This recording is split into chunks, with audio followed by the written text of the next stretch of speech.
Hello friends, मैं शिवा विरूपक मैं आप सभी का स्वागत करता हूं। हम पढ़ रहे थे स्टैटिक्स सांख्यिकी और मैंने आपको पढ़ा दिया था अनग्रुप्ड डेटा का माध्य कैसे निकालेंगे, मध्यिका कैसे निकालेंगे और बहुलक कैसे निकालेंगे। उसके आगे हमें पढ़ना था मीन ऑफ ग्रुप डेटा, वर्गीकृत आंकड़ों का माध्य, मध्यिका और बहुलक, मीन, मॉड और मीडियन, ये तीनों चीजें पढ़नी है। तो सबसे पहले हम माध्य देखते हैं। आप लोगों से एक रिक्वेस्ट है कि अगर वीडियो आप देखते हो तो वीडियो पूरा देखें, जिससे आपको फायदा मिलेगा, पूरा समझ में आएंगी चीजें, क्योंकि स्टार्टिंग में हम बेसिक आपको समझाते हैं और जो मेन चीज होती है वो लास्ट में आती है, ठीक है, या बीच में आती है। तो देखिए, ये हमें आंकड़ा दिया है, इस तरीके का क्वेश्चन आएगा। जैसे पिछले साल का एमपीटीईटी का हम देखें तो उसमें 6 क्वेश्चन आए थे, वो 6 क्वेश्चन भी हम इसी वीडियो में अभी आपको समझाएंगे। तो देखिए, इस तरीके का डेटा दिया है, प्राप्तांक दिए हैं और छात्रों की संख्या दी है। मतलब 0 से 10 के बीच के जिसके अंक थे उन छात्रों की संख्या क्या है, 12 है। और 10 से 20 के बीच में जिनके अंक थे उनकी संख्या कितनी है, 18 है। हम क्या करेंगे, हमें माध्य निकालने के लिए, देखिए मैंने आपको बताया था कि माध्य निकालने के लिए हमें करना क्या है, टोटल डिवाइड बाय एन, मतलब सभी संख्याओं का योग डिवाइड बाय संख्याओं की संख्या करना है। जैसे औसत निकालते थे वैसे ही। तो अब देखिए, यहाँ पर टोटल निकालने के लिए हमें कोई एक डेटा नहीं दिया है, ठीक। यहाँ पर हमें क्या दी हुई है, क्लास दी हुई है। इसको हम क्या बोलते हैं, वर्ग बोलते हैं, मतलब क्लास। और इस इंटरवल को क्या बोलते हैं, क्लास इंटरवल। पिछले वीडियो में ये सब चीजें मैंने आपको डिटेल में बताई थी। तो हम क्या करते हैं, क्लास इंटरवल का एक मिड पॉइंट निकाल लेते हैं। जैसे 0 और 10 का मिड पॉइंट क्या होगा, 0 और 10 को जोड़ के 2 से क्या कर देंगे, डिवाइड, तो मिड पॉइंट आ जाएगा। 10 और 20 का मिड पॉइंट क्या होगा, 10 और 20 30, और 30 का आधा 15। तो ऐसा करके हम मिड पॉइंट निकाल लेंगे। देखिए, इसका मिड पॉइंट कितना आएगा, 5, इसका मिड पॉइंट 15, और 20 और 30 50 का आधा कितना, 25, 30 और 40 70 का आधा कितना, 35, और 40 और 50 90, 90 का आधा कितना हो जाएगा, 45, और 50 और 60 110 का आधा कितना हो जाएगा, 55। तो ये हमने मिड पॉइंट निकाल लिया। अब टोटल निकालने के लिए हम क्या करेंगे, इस मिड पॉइंट से फ्रीक्वेंसी का क्या कर देंगे, मल्टीप्लाई कर देंगे। मतलब ये हमने x निकाल लिया, तो अब हम क्या निकाल लेंगे, fx, और उसको जोड़ने पर जो आएगा वो क्या हो जाएगा, टोटल। यहाँ पर विद्यार्थियों की संख्या कितनी है, 100। मतलब हमारे आंकड़ों की कुल संख्या कितनी है, 100। अब हमें टोटल और चाहिए, तो देखिए 12 पंचे कितना हो जाएगा, 60, ठीक। अब देखिए, यहां से हमें मल्टीप्लाई करना है 18 और 15 का, तो 18 पंचे 90, कितना बचा, 9, 18 एकम 18 और 9 कितना हो जाएगा, 27, 270, ठीक। अब हमें 27 का गुणा करना कितने में, 25 में, तो 25 छक्का 150 और 25 सत्ता 175, तो कितना बच गया, 17, ठीक। अब 25 दूनी 50 और 17 कितना हो जाएगा, 67, तो 675 ये हो गया, ठीक। उसके बाद देखिए 35 दूनी 70, तो ये कितना हो गया, 700। 45 गुणित कितना करना है, 17, 17 पंचे 85, कितना बचा, 8, 17 चौको 68, और 8 कितना हो जाएगा, 76, 765 ये हो जाएगा। 55 गुणित क्या करना है, 6, 6 पंचे 30, कितना बचा, 3, 6 पंचे 30 और 3 कितना हो जाएगा, 33। ये अब इसका टोटल कर देंगे तो आ जाएगा टोटल। देखिए, यहाँ 5 और 5 10, कितना बचा, 1, तो 6 और 1 7, तो 7 3 21, 21 और 9 कितना हो जाएगा, 30। फिर से बच गया 3, तो 3 और 2 5, और 6 11, और 7 18, 18 और 7 25, 25 और 3 28, 28 तो क्या आ जाएगा, टोटल। और जब टोटल हमें मिल गया तो टोटल 2800 डिवाइड बाय आंकड़ों की संख्या कितनी थी, 100। तो देखिए माध्य कितना आ जाएगा, 28। ये हो जाएगा इस क्वेश्चन का आंसर। इसमें हमें क्या निकालना था, माध्य। एक बार फिर से समझते हैं करना क्या है। हमें इन वर्ग अंतरालों का मध्य बिंदु निकालना है और उनकी फ्रीक्वेंसी से क्या कर देना है, गुणा।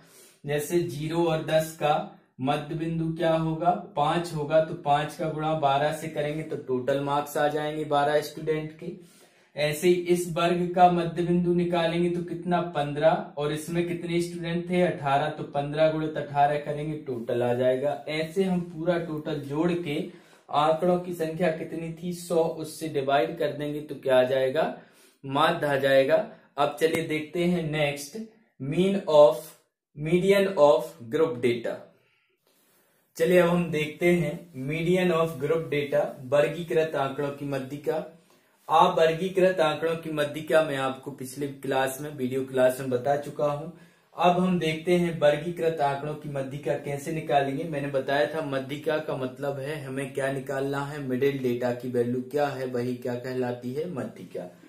तो इसमें फिर हम संचयी बारंबारता निकालते हैं, संचयी बारंबारता मतलब कम्यूटेटिव फ्रीक्वेंसी CF। ये कैसे निकालेंगे, देखिए पहली फ्रीक्वेंसी कितनी थी, 4।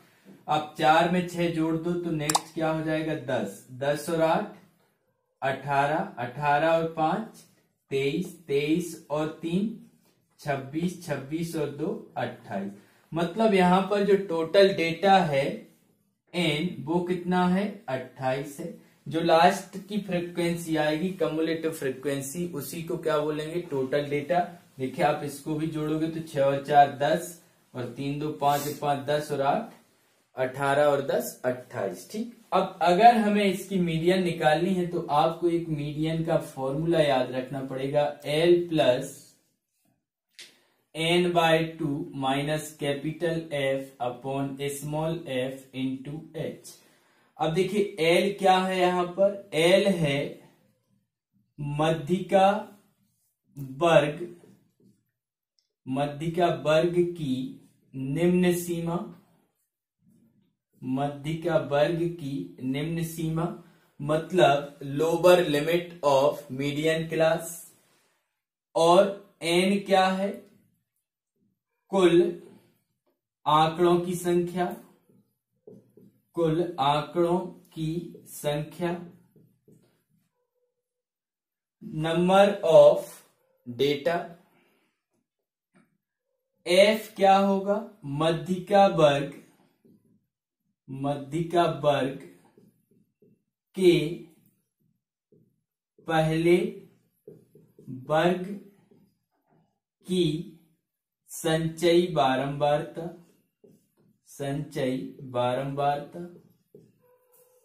मतलब cumulative frequency of just before class to median class. और देखिए स्मॉल f क्या होगा, मध्यिका वर्ग की बारंबारता। और जो h है वो है वर्ग अंतराल मतलब क्लास साइज। ठीक, अब देखिए यहां हमें पता करना है कि मीडियन क्लास कौन सी होगी, मध्यिका वर्ग कौन सा होगा। देखिए हम करते क्या है, मीडियन निकालने के लिए हम मिडिल डेटा निकालते हैं। तो मिडिल डेटा कैसे निकालेंगे, n/2 करके, मतलब 28 डिवाइड बाय 2 करेंगे तो कितना आ जाएगा, 14वां पद जो होगा डेटा का वही क्या होगा, मीडियन होगा। जैसे हम अनग्रुप डेटा में निकालते थे तो जो 14वां पद होगा वो क्या होगा, मीडियन होगा। अब 14वां पद कौन सा होगा, देखिए 4 पद ये होगा, 6 पद ये, 10। ठीक, 10 के बाद यहां आएंगे बाकी के 11 12 13 14 18 तक। मतलब इस 18 में ही क्या आएगा, 14वां पद आएगा। इस 10 में तो 10 तक के पद थे, 11 से लेकर 18 तक के पद कहाँ हैं, इस वाले वर्ग में। कौन से वर्ग में, 20 से 25। मतलब हमने निकाल लिया कि मध्यिका वर्ग क्या है, 20 से 25। और जब मध्यिका वर्ग हमें 20 से 25 मिल गया तो देखो L की वैल्यू कितनी हो गई, lower limit of median class कितनी हो गई, 20। ठीक, निम्न सीमा मध्यिका वर्ग की। और n क्या है, टोटल नंबर ऑफ डेटा कितना है 28। f क्या है, मध्यिका वर्ग के पहले वाले वर्ग की CF मतलब संचयी बारंबारता। तो मध्यिका वर्ग 20 से 25, इसके पहला वाला वर्ग क्या है 15 से 20 और इसकी CF कितनी है 10। मतलब कैपिटल F की वैल्यू कितनी आ गई 10। स्मॉल f मध्यिका वर्ग की बारंबारता, मध्यिका वर्ग क्या है 20 से 25 और इसकी बारंबारता कितनी है 8। तो स्मॉल f कितना हो गया 8 हो गया। h मतलब वर्ग अंतराल, तो देखिए 20 से 25 वर्ग अंतराल कितने का है 5 का।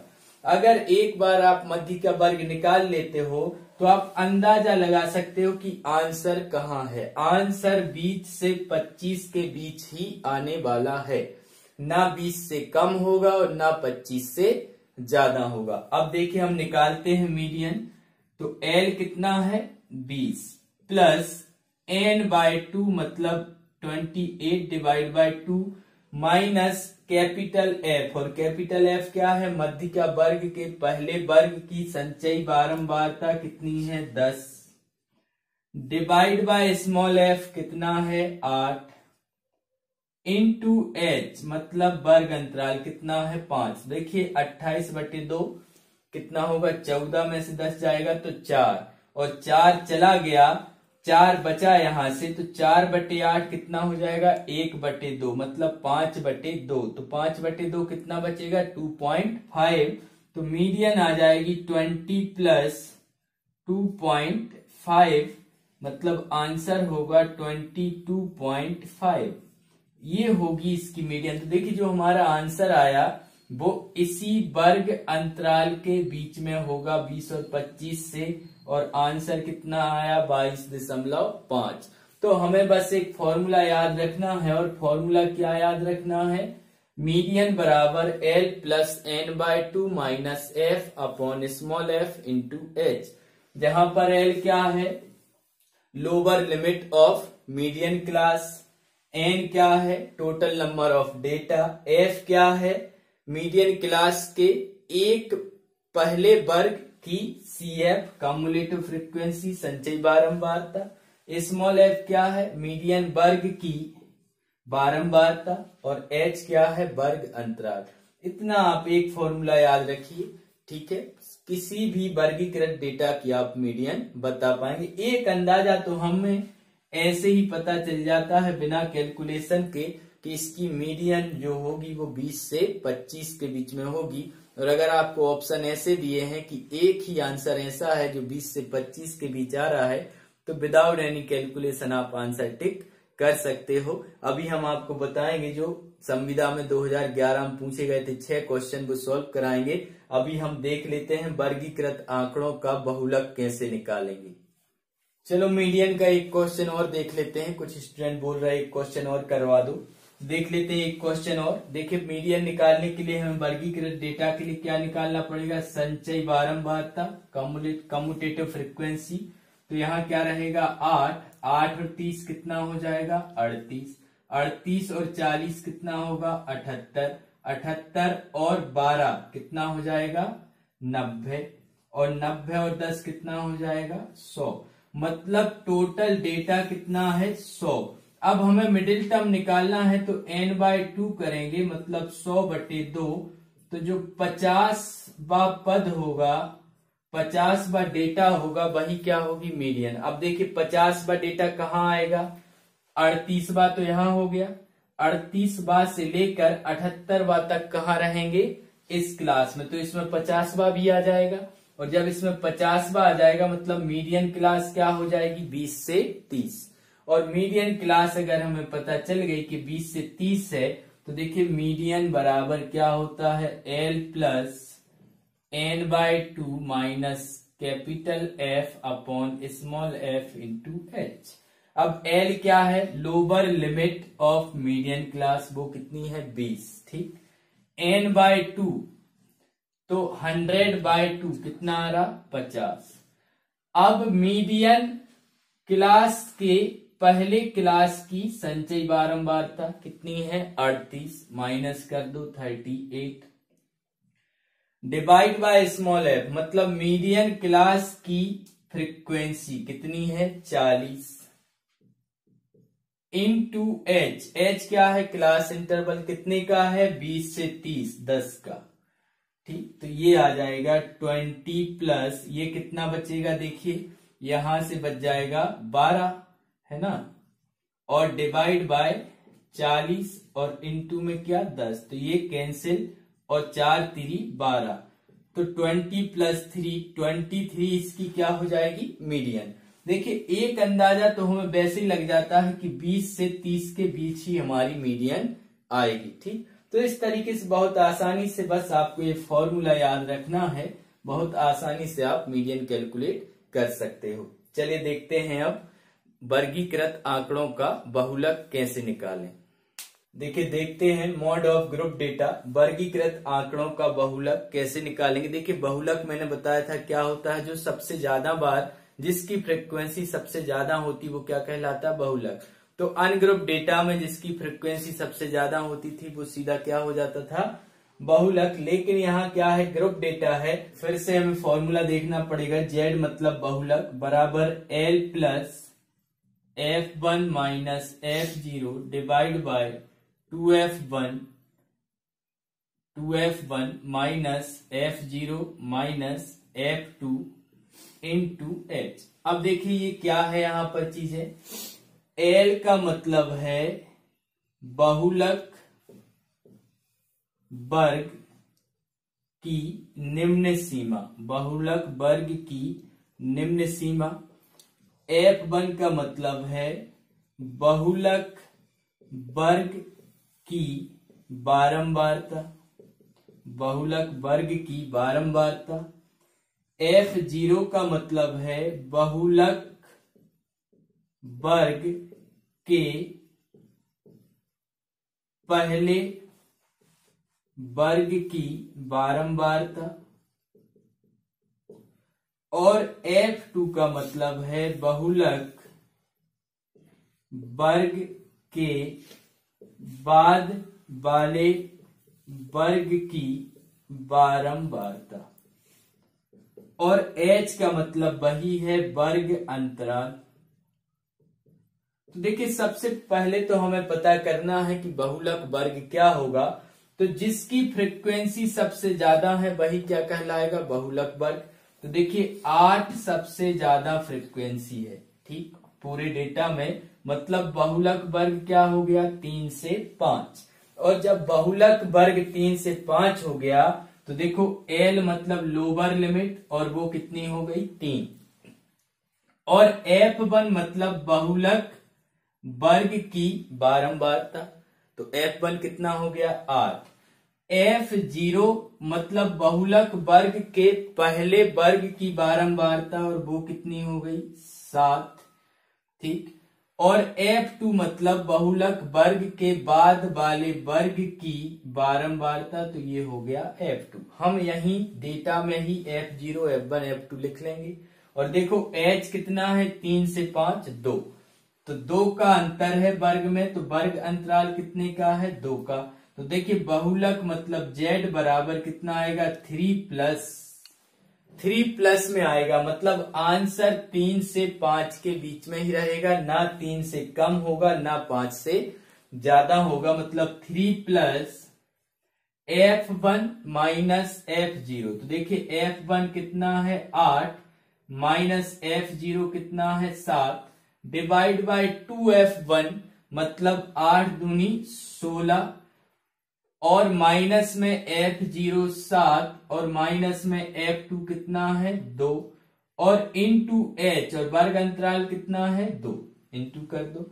देखिए क्या बचेगा 3 प्लस ये तो बचेगा 1, और 16 में से 9 जाएंगे तो कितने बचेंगे 7, मतलब 1/7 इंटू 2, तो 2/7। तो देखिए यहां से बचेगा 3 प्लस 2/7 करिए आप, 2/7 करेंगे तो कितना आएगा देखिए 0.28 के समथिंग, 0.28 के समथिंग आएगा, क्योंकि 1/7 क्या होता है 0.14, तो 2/7 कितना हो जाएगा 0.28। तो इसका आंसर आ जाएगा, बहुलक आ जाएगा 3.28। ये हो जाएगा इसका आंसर। एक बार फिर से समझते हैं। बहुलक अगर हमें वर्गीकृत डेटा का निकालना है तो इस फॉर्मूले की मदद लेनी पड़ेगी। ठीक है, स्टैंडर्ड फॉर्मूला है।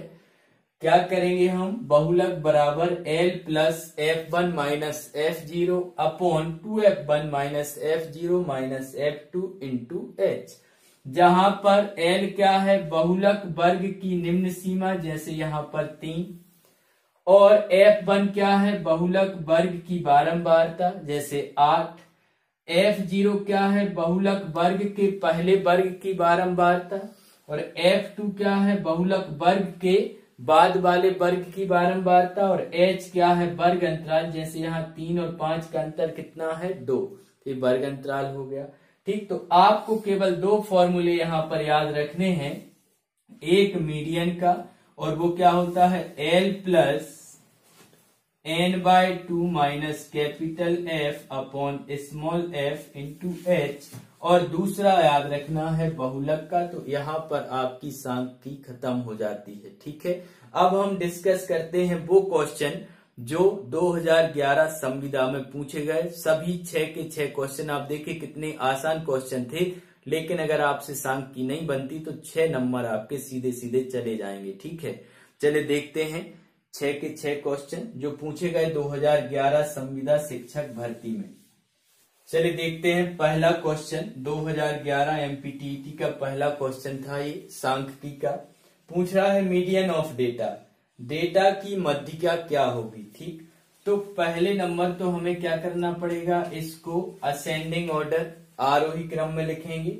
देखिए सबसे छोटा डेटा कितना है इसमें, 15, 15 के बाद क्या है, 19, 19 के बाद देखिए 15 के बाद क्या आएगा, 18, 18 के बाद आएगा 19, फिर 19 के बाद क्या आ जाएगा, देखिए 20, और 20 के बाद फिर 25, 25 के बाद 26, और 26 के बाद 29, 29 के पहले देखिए 27 है, 27 आएगा, फिर क्या आएगा 29, और लास्ट में क्या बच गया, 35। ठीक, तो इसको हमने असेंडिंग ऑर्डर में अरेंज कर लिया। अब देखना हमें कितने डेटा हैं, तो 1 2 3 4 5 6 7 8 9, n की संख्या कितनी है, 9, और ये कैसी है, विषम। और यदि आंकड़ों की संख्या विषम है तो हम क्या करते हैं, n प्लस 1 डिवाइड बाय 2 पद ही क्या होगा, मध्यिका होगा। तो 9 और 1 10/2, मतलब 5वां पद ही क्या होगा, मध्यिका होगा। देखिए 5वां पद 1 2 3 4 5, 5वां पद क्या होगा, 25, मतलब इसका आंसर हो जाएगा 25। इस डेटा की मध्यिका मीडियन कितनी होगी, 25 होगी। चलिए देखिए कितना आसान क्वेश्चन था ये। ठीक है, 1 नंबर का क्वेश्चन। सांख्यिकी से इस बार भी 5-6 क्वेश्चन आने के चांस हैं, क्योंकि उसको 45 क्वेश्चन पूछना है, तो कहीं ना कहीं से तो वो क्वेश्चन बनाएगा ज्यादा। और कहाँ से बनाएगा, सांख्यिकी से ही ज्यादा क्वेश्चन बनाता है। 5 से 6 क्वेश्चन या 7 क्वेश्चन तक आपसे पूछ सकता है। तो थोड़ा सा ध्यान दीजिएगा सांख्यिकी में। सांख्यिकी के 2 फॉर्मूले जो मैंने आपको बताए वो बिल्कुल याद कर लो, रट लो, जैसे बने वैसे। ठीक है, 10-20 क्वेश्चन आप लगाइए सांख्यिकी कहीं से भी ढूंढ के, तो आपको फॉर्मूले भी याद हो जाएंगे। चलिए देखते हैं दूसरा क्वेश्चन। देखिए दूसरा क्वेश्चन 2011 एमपीटीईटी में सांख्यिकी का दूसरा क्वेश्चन था, mod of the data, data का बहुलक क्या होगा। देखिए मैंने आपको बताया बहुलक क्या होता है, जो सबसे ज्यादा बार डेटा में आता है उसी को क्या बोलते हैं, बहुलक बोलते हैं। जिसकी सबसे ज्यादा फ्रिक्वेंसी होगी वही क्या कहलाएगा, बहुलक। तो देखिए पहला ऑप्शन क्या है, 5। हम काउंट करते 5 कितनी बार आया, देखिए 1 2 3 4 और 5, 5 कितनी बार आ रहा है, आप लिख लो 5 बार। एक बार तो ये तो होगा ही नहीं, क्योंकि उससे ज्यादा तो 5 आ रहा है। उसके बाद तीसरा ऑप्शन है 4, तो 4 देखिए कितनी बार आ रहा है, 1 2 3 4, कितनी बार आ रहा है ये, 4 बार। तो ये भी नहीं होगा, क्यों? उससे ज्यादा क्या आ रहा है? 5 आ रहा, 5 बार। अब देखिए 8 तो केवल एक बार आ रहा, तो ये भी आंसर नहीं होगा, मतलब आंसर क्या है? 5। क्यों? 5 की फ्रीक्वेंसी क्या है? 5, जो सबसे ज्यादा है। तो देखिए ये भी अनग्रुप डेटा था जिसका हमें बहुलक बताना था, ये भी आसान क्वेश्चन था। चले देखते हैं नेक्स्ट क्वेश्चन जो 2011 संविदा शिक्षक भर्ती परीक्षा में पूछा गया। देखो नेक्स्ट क्वेश्चन, क्वेश्चन नंबर 3 जो 2011 एमपीटीईटी में पूछा गया सांख्यिकी से। इसमें हमें बताना है मीडियन ऑफ द डेटा। पूछ रहा है median of the data, data की मध्यिका क्या होगी। तो देखिए मध्यिका निकालना, अनग्रुप डेटा दिया है। हम टोटल फ्रीक्वेंसी, देखिए यहां दिया है हाइट इन फीट और number of rod. Number of rod मतलब फ्रीक्वेंसी कि 6 फीट हाइट की कितनी रॉड है? 3। तो हम टोटल करेंगे तो 3 और 5 8, 8 और 2 10 और 3 और 1 4, तो 10 और 4 14। टोटल एन की वैल्यू कितनी आ गई? 14 आ गई।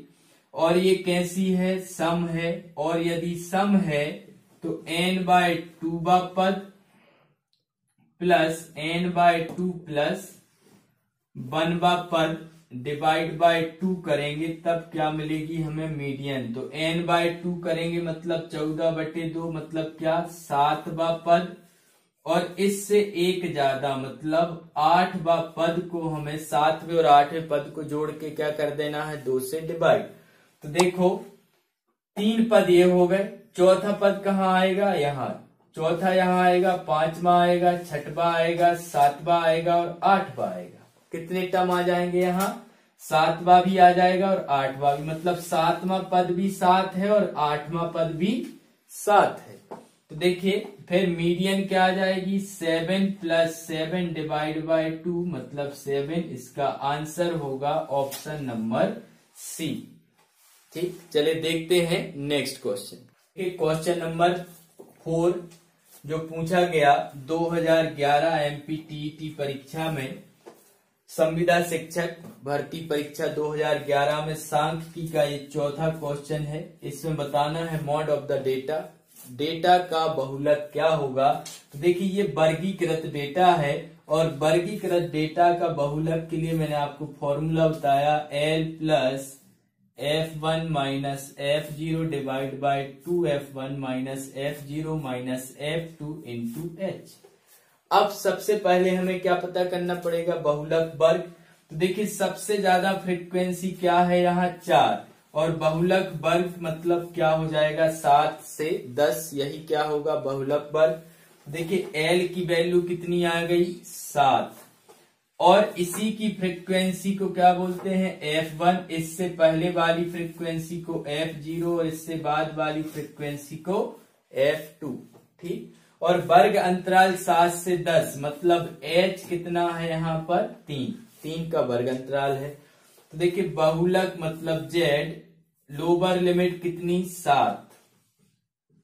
F1 की वैल्यू 4 - 3 डिवाइड बाय 4 दूनी 8 -3 और -2, वर्ग अंतराल कितने का है? 3 का।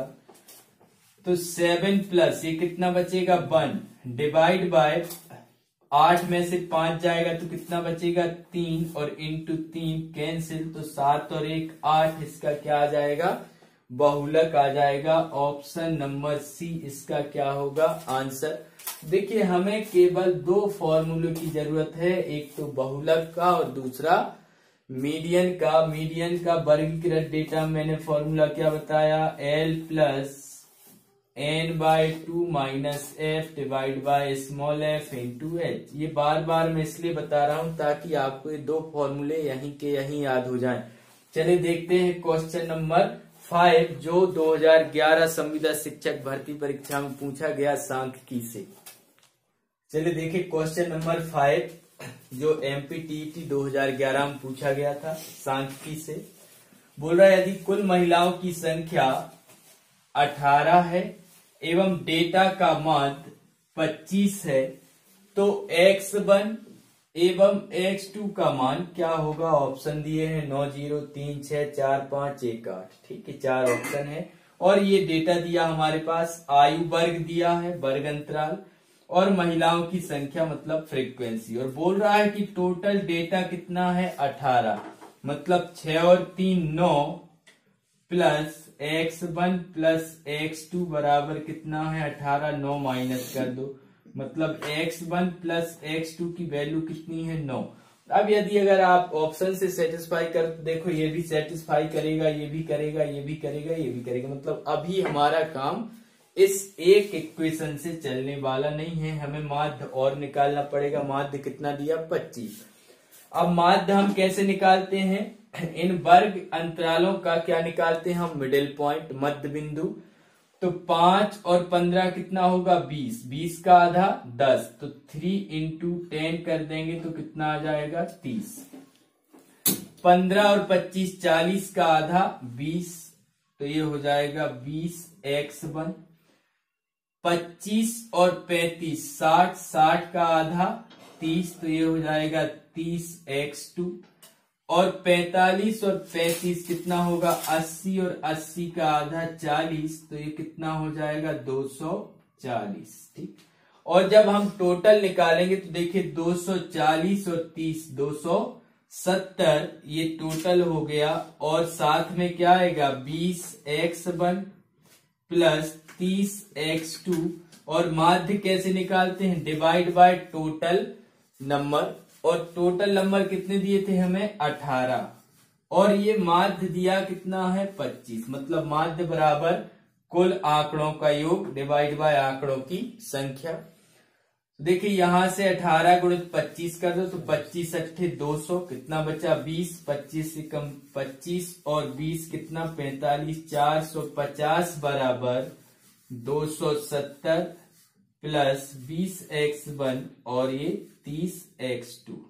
270 यहां से माइनस कर दो, तो 450 से 270 माइनस करोगे, देखिए 200 माइनस किया तो 250 बचा, 250 में से 50 गया तो कितना बचा, 200 में से 20 गया तो 180 बराबर 20x1 प्लस 30x2।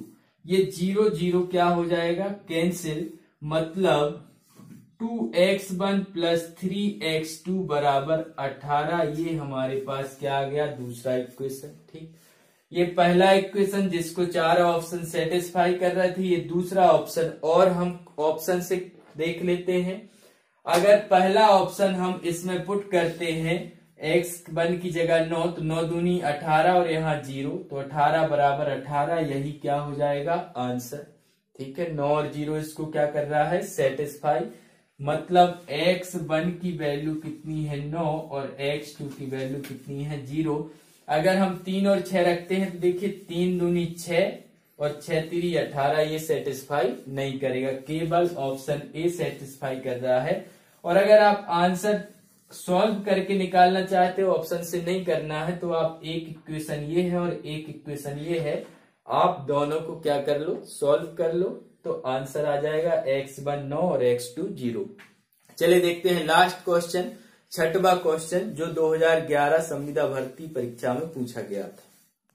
देखिए लास्ट क्वेश्चन जो सांख्यिकी से पूछा गया था 2011 संविदा शिक्षक भर्ती परीक्षा में। तो देखिए यहाँ पर हमें दिया है 5, 10, 12, 15, 18 अंक पाने वाले छात्रों की संख्या क्रमशः 3, 4, x 2, 1 है, तो डेटा का माध्य 11 है, तो x का मान क्या होगा। तो देखिए हम माध्य कैसे निकालते हैं, माध्य बराबर क्या होता है summation of fx divide by summation of f, मतलब कुल आंकड़ों का योग डिवाइड बाय आंकड़ों की संख्या। और कुल आंकड़ों का योग कैसे आएगा, देखिए 5 का गुणा करेंगे 3 से तो 5 3 15, 10 का गुणा करेंगे 4 से तो 40, ये हो जाएगा 12x, 15 दूनी 30 और 18 एकम 18। ठीक, तो 5 3 15 प्लस 40 और प्लस 12x और प्लस 15 दूनी 30 और plus 18 Ekam 18 divide by total data कितना है, देखिए 4 3 7, 7 और 1 8, 8 और 2 10, मतलब 10 प्लस x, और माध्य है कितना 11, मतलब इसके बराबर क्या दिया है 11। तो जोड़ लीजिए 40 और 30 70, 70 और 15 कितना होगा 85, 85 और 18 आप करिए तो कितना आ जाएगा 103, 103 प्लस बचेगा 12x और इसका गुणा यहां कर लेते हैं तो बराबर हो जाएगा 110 प्लस 11x। ठीक, 110 से 103 माइनस हो जाएगा और 12x से 11x माइनस हो जाएगा तो x बराबर कितना आ जाएगा 7। मतलब x की वैल्यू कितनी थी 7 थी। ऑप्शन डी इसका क्या होगा आंसर। देखिए यहां हमने पूरे 6 प्रश्न जो 2011 MPTET में पूछे गए थे सांख्यिकी से, और सबसे ज्यादा क्वेश्चन इसमें सांख्यिकी से ही पूछे गए थे, तो हमने वो 6 के 6 क्वेश्चन आपको पढ़ा दी और पूरी सांख्यिकी यहाँ पर पढ़ा दी। आपको केवल 2 फॉर्मूले याद रखना है। पहला मीडियन का L plus n/2 minus capital F upon small f into H। दूसरा बहुलक का L plus F1 minus F0 divide by 2F1 minus F0 minus F2 into H। ये 2 फॉर्मूले अगर आप याद रख लेते हो तो पूरी सांख्यिकी फिर आप बना सकते हो। दोस्तों अगर वीडियो अच्छा लगा हो तो लाइक करें, शेयर करें और सब्सक्राइब करें हमारे चैनल मैथ्स बाय वीरू को, ताकि नए वीडियो का नोटिफिकेशन आपको मिले सबसे पहले। यदि आपको वीडियो का नोटिफिकेशन नहीं मिल रहा है इसका मतलब है आपने मेरे चैनल को सब्सक्राइब नहीं किया है, तो सब्सक्राइब जरूर करें ताकि नए वीडियो का नोटिफिकेशन मिले, क्योंकि हम आगे आपकी तैयारी को करने वाले हैं और आपकी अच्छी तैयारी कराने वाले हैं संविदा शिक्षक की। तो बने रहिए हमारे साथ और देखते रहिए हमारे video. Thank you for watching this video.